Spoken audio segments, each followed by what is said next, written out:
First in Ferguson, as far as I'm concerned. There's no comparison. Anger and sadness among family and friends as they mourn the loss of David Kasich. On February 2nd, he was shot and killed by an officer during a routine traffic stop in South Hanover Township. I realize that there's a certain duty that the police have to do, but I think this was just a little bit of another step on their behalf. Kasich was driving with an expired inspection sticker, but when he failed to pull over, a chase ensued.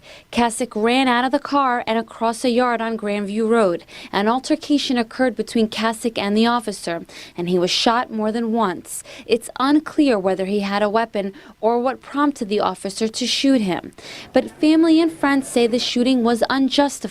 At the end of the day, a man lost his life, and that's tragic. I mean, there's been too many lives lost in the last years at the hands of, overzealous police officers. Family and friends believe Kasich was targeted because of his criminal past. And according to state police documents, the family admitted that Kasich had a known heroin addiction and relapsed 2 weeks ago. The family has asked me to respectfully remind everyone that whatever else he may have been, David was a human being. He had a family that loved him, and he had a life to live. That was taken from him. Family and the public have a right to know why. And they want those answers addressed by officials and civil leaders. The shooting is being investigated by Pennsylvania State Police and the Dauphin County District Attorney's Office. Officer Lisa Merkel, a 14-year veteran with the Hummelstown Police Department, has been placed on administrative leave pending the outcome of that investigation. Family members and friends say they just want to be heard, and they plan on attending a borough council meeting this Thursday to address their concerns. Fox 43's Amtissal Lissan is here now with more. That's right, Evan. Today, the Lancaster mayor and city council members had some harsh words for the NRA, and they say they're not backing down. We will never be bullied, ever be bullied into not doing whatever we need to do to defend our people. We're just not going to do it. Lancaster City Council firing back at the National Rifle Association. The group filed a lawsuit against 3 Pennsylvania cities, Philadelphia, Pittsburgh, and Lancaster, Wednesday. The suit challenges the city's gun laws, claiming they're unconstitutional. In Lancaster, the NRA is challenging an ordinance requiring residents to tell police if a gun they own is lost or stolen. All they have to do is convene a session of their city council, repeal these ordinances, pass it to the mayor, and he signs it, and we're done. It is totally within their control and exclusively within their control how expensive this gets. But Mayor Gray says no way. We're not backing down. We feel strongly that we comply with the state statute and that they will lose this lawsuit.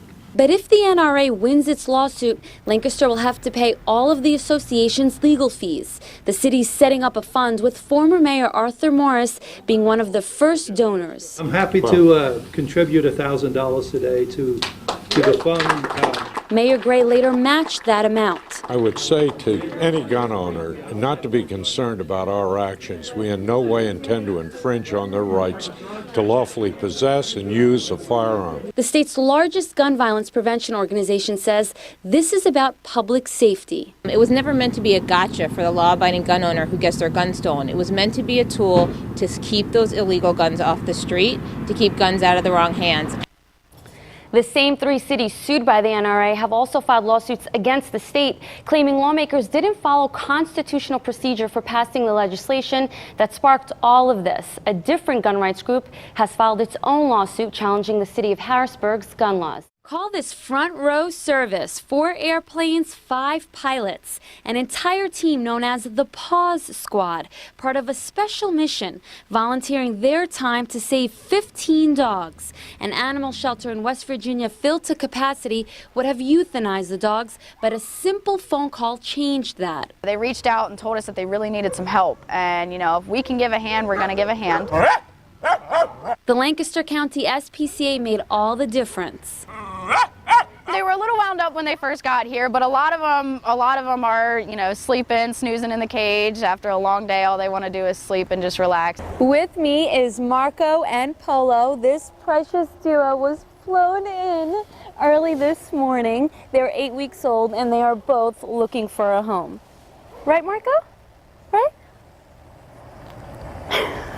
Whether it's puppies or dogs, there are plenty to choose from. We've got a lab, we have, hounds, we have pit mixes. All of the dogs are up for adoption. These dogs are in dire need of a second chance, so I think anyone that adopts should really hold themselves higher, realizing that they're saving a life. In Lancaster, I'm Amtissal Lissan, Fox 43 WPMT.